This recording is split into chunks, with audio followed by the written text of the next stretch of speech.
Terus bagaimana cara kita melepaskan kemelekatan kita dengan mereka?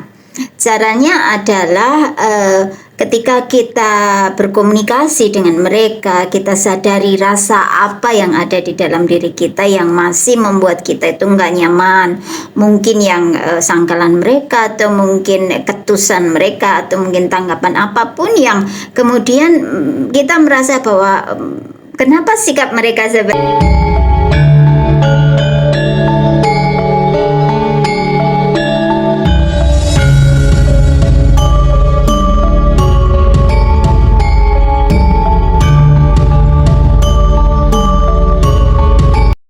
Terus bagaimana cara kita melepaskan kemelekatan kita dengan mereka?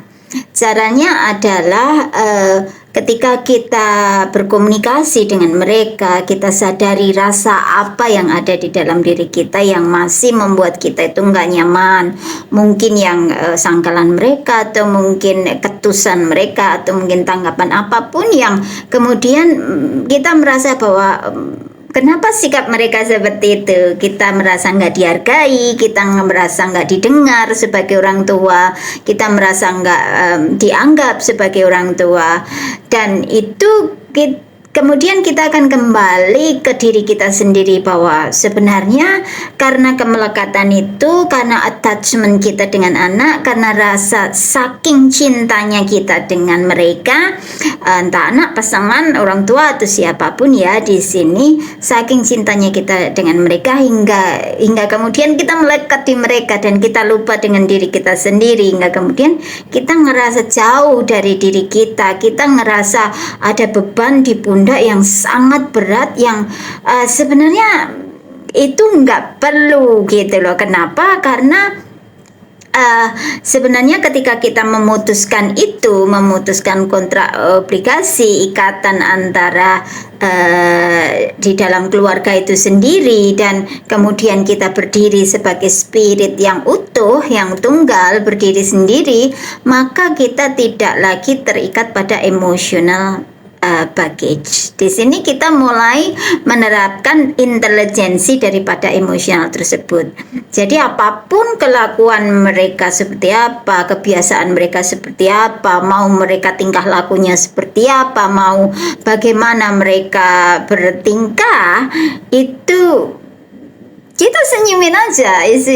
Kita observe. Di sini kita menjadi observer, di sini kita witnessing. Jadi kita witness saja, kita menjadi saksi hingga kemudian mereka akan menyadari di posisi mereka yang sesungguhnya, karena perjalanan ini adalah sebuah perjalanan ya, dan biasanya kalau kita urut perjalanan ini dari setiap evolving, dari setiap transformasi itu selama 7 tahun gitu ya, jadi kelipatan dari itu.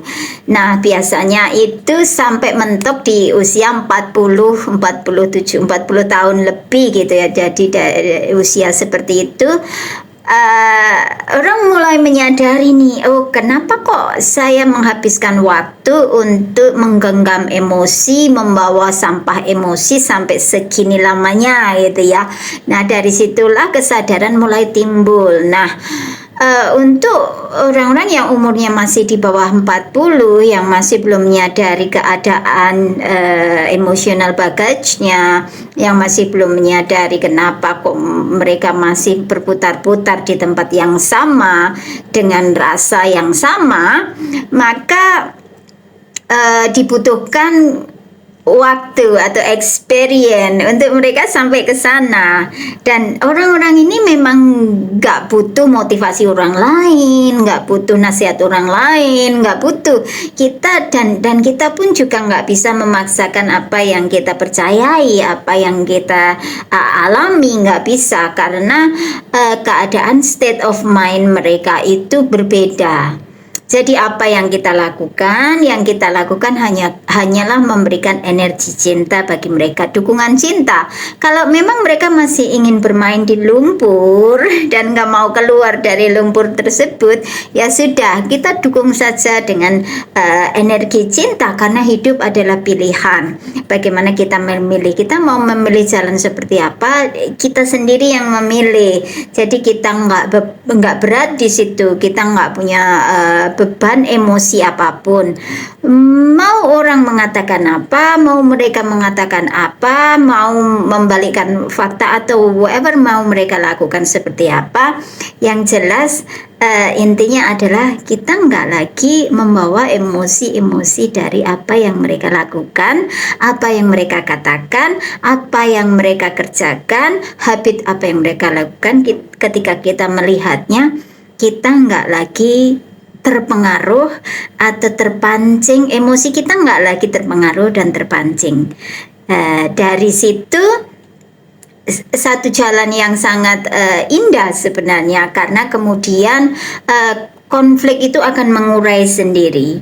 Dia akan mengurai dengan sendirinya seiring berjalannya waktu, dan mereka pun akan experience hal-hal yang sama lagi, yang akan kemudian membuat mereka bertanya-tanya, kenapa kok saya mengulang ini lagi. Nah, dari situlah kesadaran kemudian mulai muncul, karena ketika mereka belum menyadari pengulangan itu, cycle tersebut, dan kemudian memutuskan cycle-nya, kemudian keluar dari toxic relationship, baik itu toxic negativity ataupun toxic positivity, itu pilihan daripada masing-masing diri kita.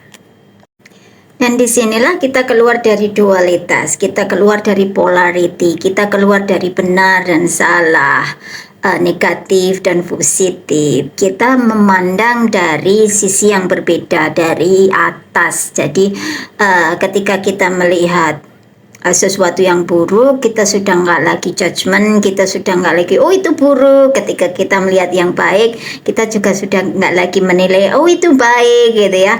Kita sudah benar-benar nggak menilai di salah satunya.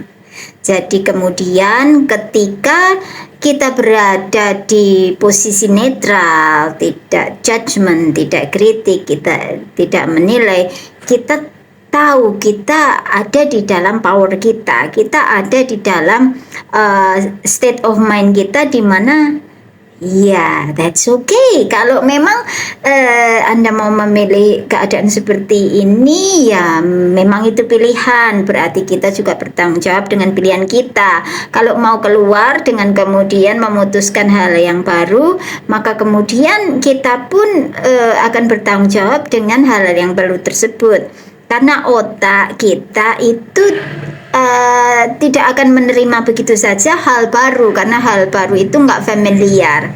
Otak kita itu hanya menerima hal-hal yang familiar, yang kita merasa kita pernah berada di situ.